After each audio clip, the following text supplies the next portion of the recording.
રાજીવ મોદી સામે દુષ્કર્મના આરોપના કેસમાં કેડિલાના CMD Rajiv Modi Sola police station પહોંચ્યા। બલ્ગેરિયન યુવતીએ દુષ્કર્મની ફરિયાદ નોંધાવી અને આ કેસમાં ઘણા સમયથી રાજીવ મોદી ફરાર હતા। સોલા પોલીસ સ્ટેશન ખાતે તેમના નિવેદન લેવાઈ રહ્યા છે। સંવાદદાતા હરીન માત્રાવાડિયા ફોન લાઈન પર છે। હરીન, આ સમગ્ર કેસમાં હવે શું કાર્યવાહી?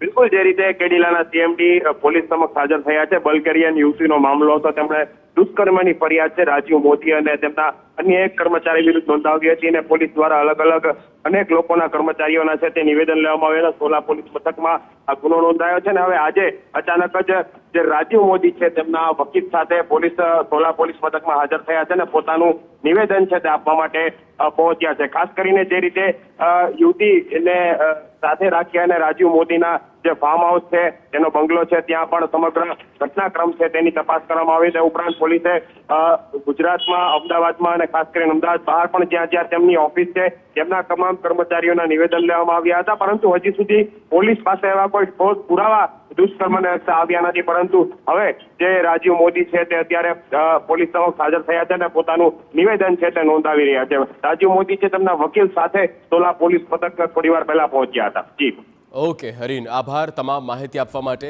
તો રાજીવ મોદી તેમના વકીલની સાથે સોલા પોલીસ સ્ટેશન પહોંચી ચૂક્યા છે અને તેમના જે સ્ટેટમેન્ટ લેવાનું જે કામ છે તે શરૂ કરી દેવામાં આવ્યું છે।